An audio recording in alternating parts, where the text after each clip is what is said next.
Hello, everyone. Continuing in the What is Misogyny series, today I want to talk about specifically misogyny in the trans community. I've got quite a collection of TikToks and other videos that illustrate these points, so without further ado, let's get started. I got a 0 on a project proposal in my class because I used the term biological women, which is apparently not allowed anymore. She even said it was a good project proposal, but I got a 0 because I used this term and it's exclusionary and not allowed anymore, so.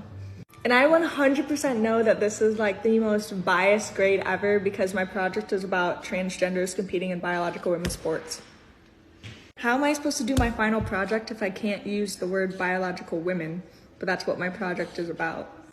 The real question is, how are we going to be able to discuss oppression based on one's biological sex if we can't even acknowledge that a class of people is oppressed based on their biological sex? How are we supposed to talk about women's oppression if we can't even say the word woman anymore? Because here's the thing, we're not really, you can't really just say woman.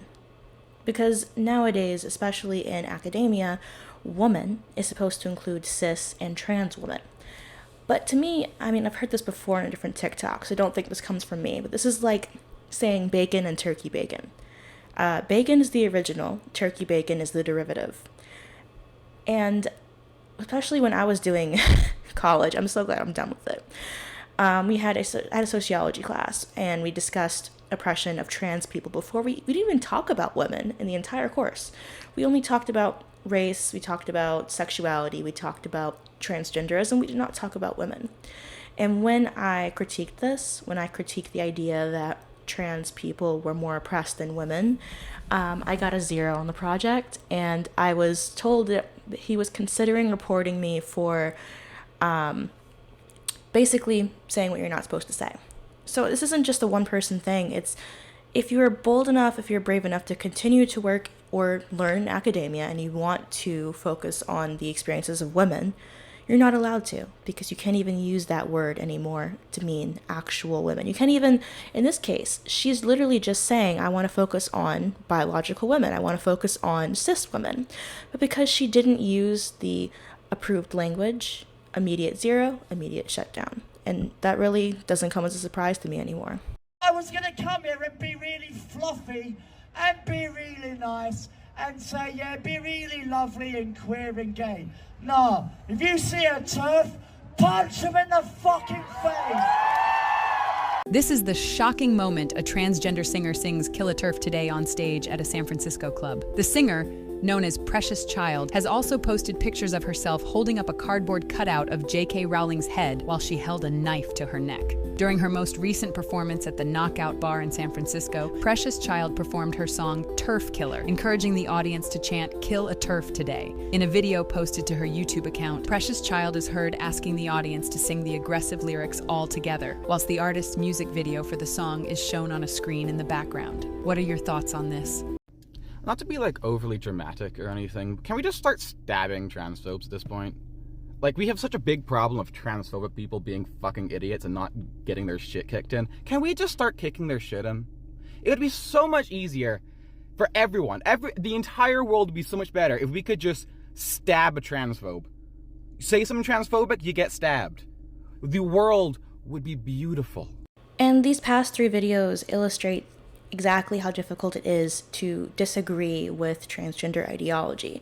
There is a great hatred of women, a desire to commit violence against women who disagree. And what I find the most interesting about this is that it's not women committing violence against trans people, because it's men. It's men who are committing the violence against trans people, and I think it's very interesting how all the violence rhetoric, all the rape threats are directed towards women.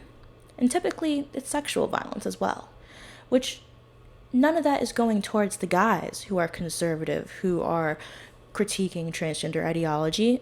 Sure, they're told that they're assholes or that they're horrible people, but they're not getting these threats the same way that women are. And to me, this illustrates that they know perfectly well who the women are. After all, they know who to send the rape threats to. Well, I worked there the first 24 years as Robert, and I was very angry, unapproachable person.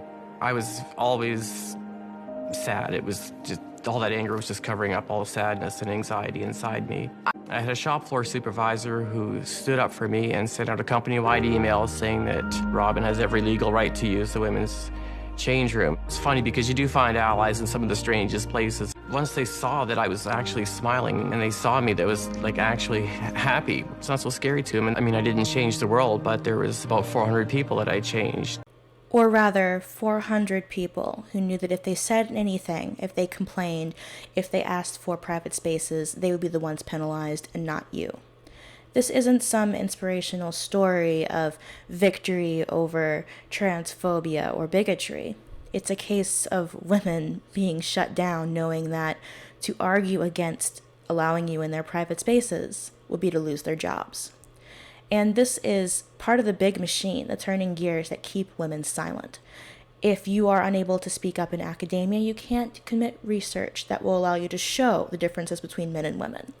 If you're not allowed to speak up because your whole community, if you are a lesbian or bisexual woman, will turn against you. Hell, I mean, a lot of these women are just allies, and they know that if they speak up, their whole community will turn against them. They're hearing this violence. And in the same way that we all hear, don't walk after dark, don't get drunk in an unfamiliar place, these stories, this atmosphere of violence serves as a deterrent from speaking up. Because not everyone is able to put their job on the line. Not everyone is able to risk everything to stand up for what they believe in. Hey everybody, this is Marc Ganoget. I live in the downtown Vancouver core, as you know, and yesterday this was brought to my attention in the neighborhood in Vancouver. So this is in Davie Village, and somebody put up a poster here, a little sticker that says women, fact, not feeling, and use the hashtag sex, not gender.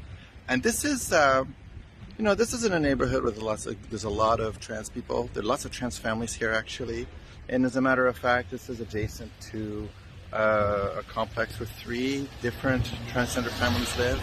On the block, I know of 5 or 6 different families with transgender people in it.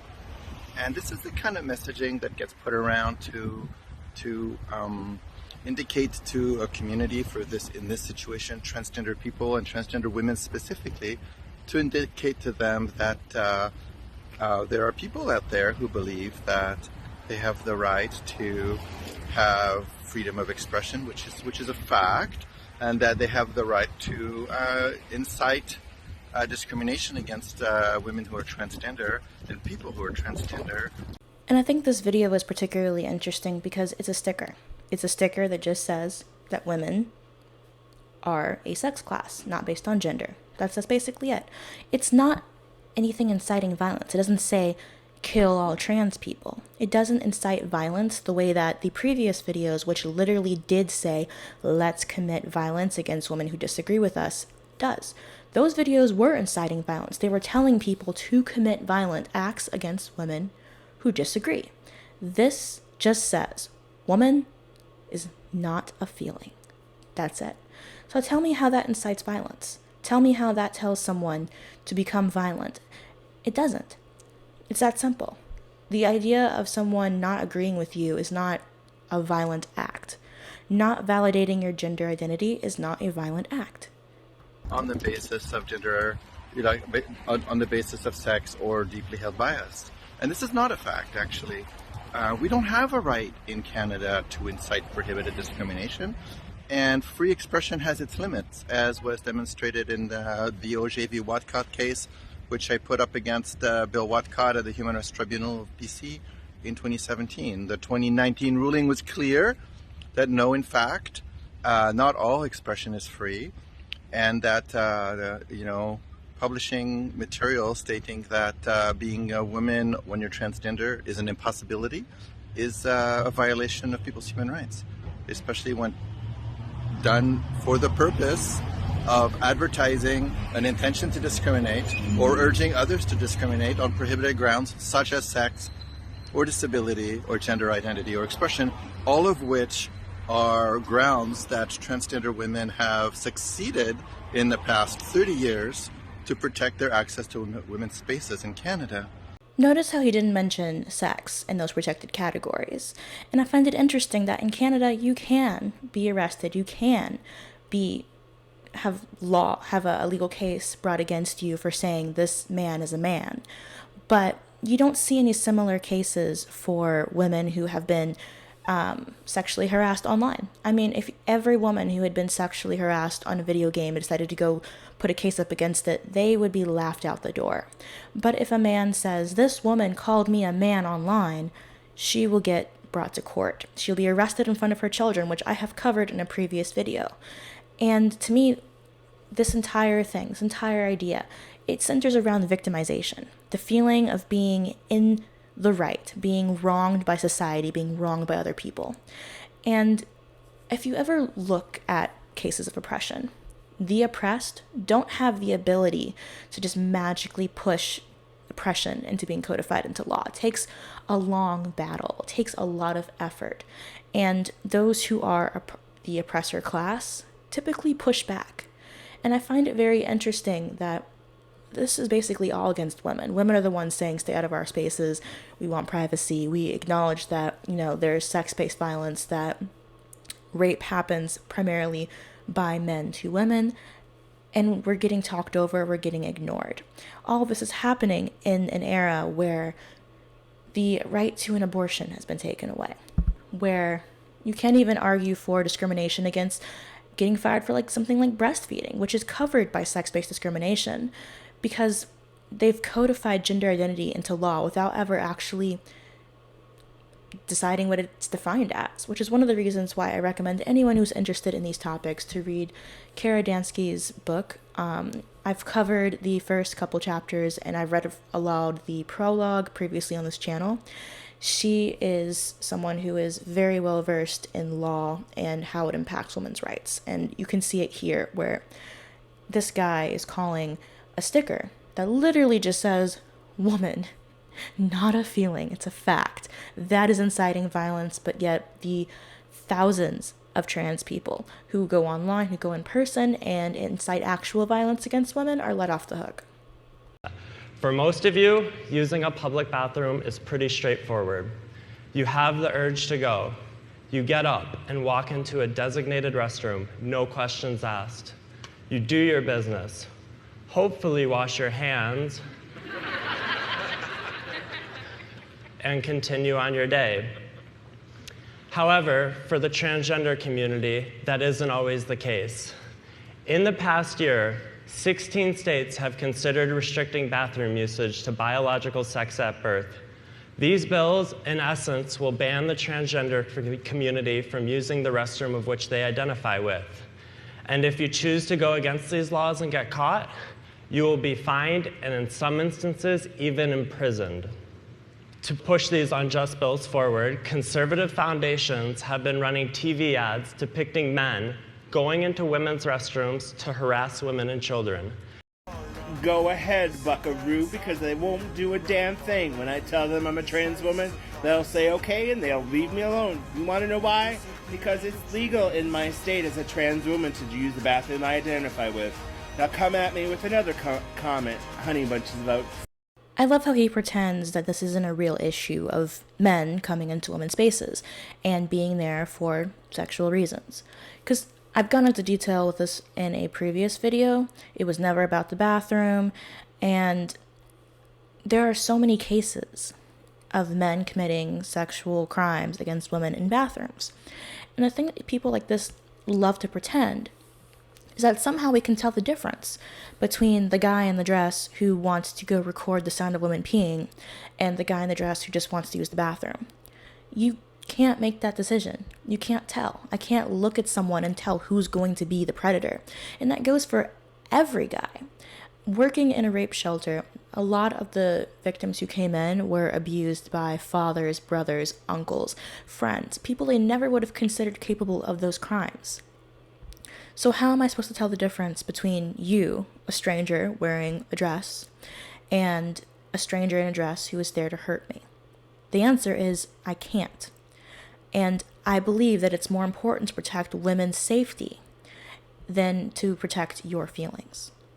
They claim that by allowing transgender people to use the restroom of which they identify with, it will enable men to legally go in and harass women and children in the restroom.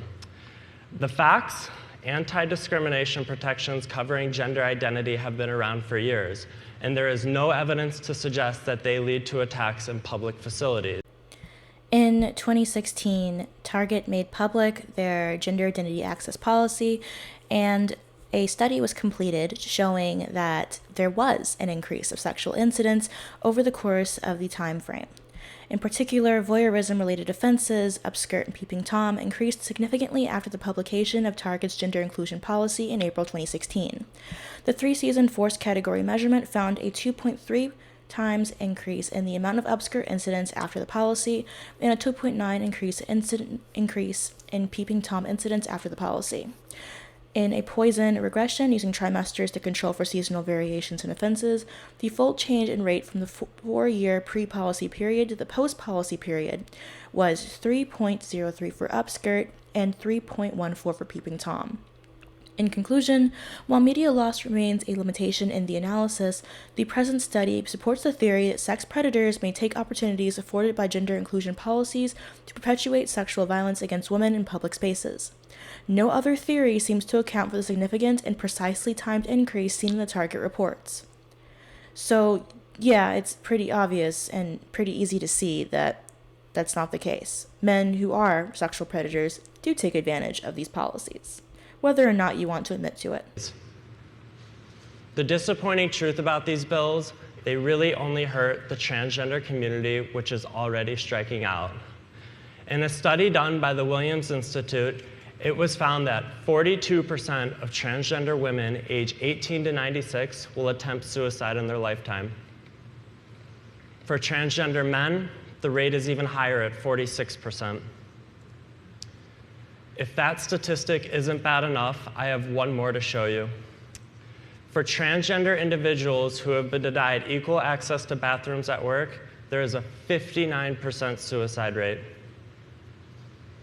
These bills cause unjust hardship on the transgender community. You can't blame women for your decision to attempt suicide. You can't. Because, for one, there is a high comorbidity of mental illness within the transgender community. And transitioning is often viewed as a cure-all for those illnesses. From PTSD to depression, anxiety, they tend to treat it as, well, it all stems from your transgender identification, so if you transition, then those issues will go away. And to be honest, they don't. They don't go away. And they don't get happier after transitioning, they just find more things to critique their bodies for. So not only is transitioning not helping to decrease depression, but the depression and anxiety and PTSD existed prior to your decision to transition. The ability to go to the bathroom you want to go to has nothing to do with it. And on top of that, again, you're blaming women who want to have single-sex spaces, which have been around since antiquity, for the express purpose of preventing sexual assault of women. You want women to give that up because not going to the bathroom that says woman on it is hurting your feelings? There are other bathrooms. I've gone to the men's bathroom when there was a huge line for the women's and the other choice was peeing outside. And you know what? It didn't hurt my gender feelings that I went to the men's bathroom. It doesn't hurt my feelings. That's like, it shouldn't impact you in this way. It does not correlate to suicidality. And on top of all of this, the depiction of trans people as being at a unique risk of committing suicide, and it's depicted pretty much everywhere, that in turn is driving the lie that your choice is to transition or commit suicide. You're not supposed to report on suicide in this manner. There are rules and regulations as to how you are allowed to depict suicide in media because we are aware that there is a social contagion aspect. And I love how transgender activists never bring this up. You're not supposed to say this is why someone committed suicide, because of the social contagion aspect, and yet you'll find so many articles saying she committed suicide because she was trans and was being discriminated against. You'll find so many iterations of this type of thing. And yet the blame continues to fall on women. Well, newsflash, it's not women's fault that you decide to try to commit suicide. It's sad when people do. It's something that hopefully we can lower the rates of. But it is not the fault of women who say that they would like to continue to have female-only spaces to use the bathroom. We need to protect trans kids. Hell yeah, we need to protect their human rights and let them know that they are seen, they are accepted, and they are loved. Yes. So we need to let them make adult decisions as minors and encourage their transition with or without parental knowledge, let alone consent. Subject them to chemicals and surgeries usually reserved for either treating cancer patients or for castrating violent sex offenders, and insist it's reversible despite testimonies from thousands of detransitioners, and even arrest and or remove custody rights from any legal guardian that dares to object, all despite the fact that long-term studies show no reduction on suicidality after the initial 5 years, and all the while enriching pharmaceutical corporations to unprecedented wealth by creating lifelong patients out of otherwise healthy children. Is it possible that in this story, we're the bad guys? No! And with that, I want to leave off with a somewhat positive video. I appreciate how she outlines many of the problems and reasons why women are protesting against not just the ability for men to access women's bathrooms because they say so, but for the impact on children, for gender non-conforming children in particular. Because this isn't just a simple one thing issue. This is a broad issue, which makes it so hard to tackle in certain areas. Because it's not just the bathroom. The bathrooms and sports tend to be what conservatives focus on. And yes, those are issues. But it's not just that. It's the fact that any time that a boy plays up a dress or puts on his mother's high heels, when a girl decides she doesn't want to have long hair, the solution, according to gender ideology, is to transition them. And we're seeing the first curve, the first wave of detransitioners who are coming out and explaining exactly how harmful this is, and yet being shut down by the trans community who does not have any acceptance for detransitioners or critics of any kind. And of course, leading the protests against the movement are women, and that's why you find so much misogyny in the trans community, because it's built in, it's baked in. And the women who speak up, well, they're the perfect scapegoats for anything that goes wrong. This, dear viewers, is where we part. I hope that you enjoyed this one, because this could have been twice as long. I still have a good amount of TikToks that didn't even touch in this one. So hopefully there will be a sequel coming out soon. If you have any comments, questions, or concerns, leave them in the comment section down below. If there's any issues with the video, audio, visual, whatever, please just give me a timestamp so I can edit it out quickly, because for some reason my editing software has been not listening to me lately, and as you are well aware, I'm a writer. I am not a computer person. But yeah, we'll see you guys next time. Bye.